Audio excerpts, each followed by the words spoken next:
SCP-1358, Object Class Euclid. SCP-1358 is an area of land, square kilometers, located in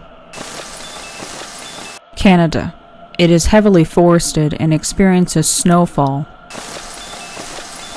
% of the year.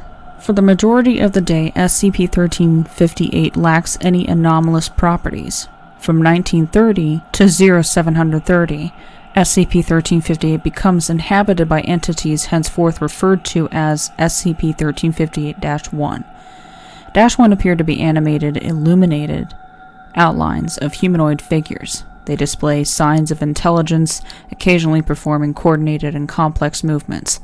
However, instances of -1 usually appear to wander aimlessly throughout the area of SCP-1358. All attempts to communicate with -1 have been met with hostility, and have otherwise been deemed a failure. No further attempts to communicate are planned at this time.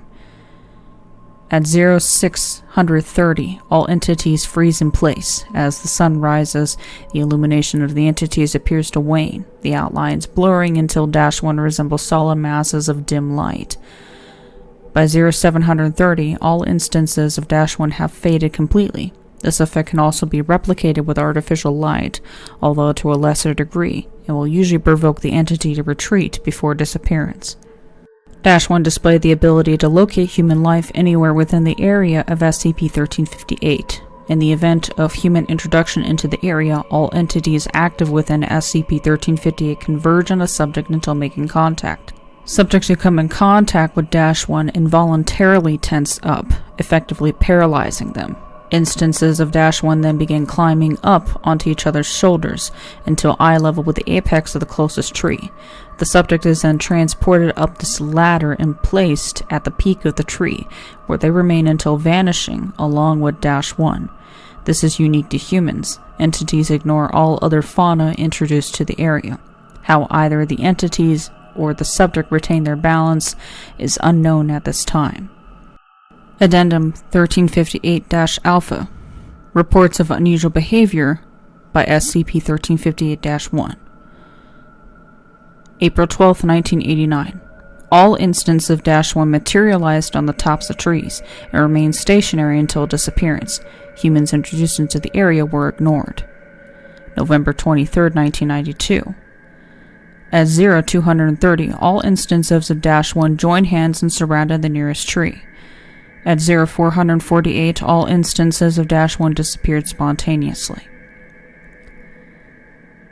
January 15, 1997.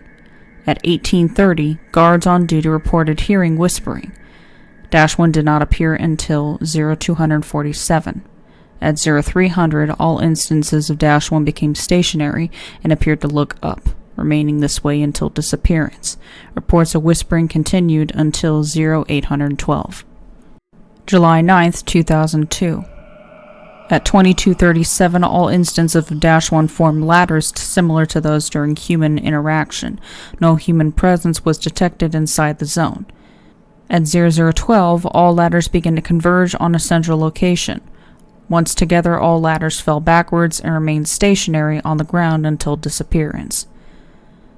December 9, 2002. -1 did not appear. At 0730, continuous screaming was heard from within SCP-1358. Upon investigation, a man later identified as D-39411 was found at the top of a tree. At 0751, 3 minutes after locating the source of the screaming, D-39411 stopped screaming and fell from the tree. Autopsy revealed D-39411 died from a skull fracture. Footnotes 1. All times listed are subject to change in correspondence to varying daylight hours caused by changing seasons.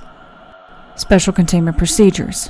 The perimeter of SCP-1358 is to be fenced off and patrolled from 1930 to 0730 by guards dressed in local police uniforms, who are to rotate every 3.5 hours. Any sign of wear is to be repaired immediately. Unauthorized personnel are to be informed the area is restricted and ordered to leave. Those reluctant to do so are to be detained for questioning. In the event that SCP-1358 is entered for any reason, personnel are to carry omnidirectional flashlights. Instances of SCP-1358-1 that stray within 5 meters of the perimeter are to be exposed to floodlights until retreat or disappearance.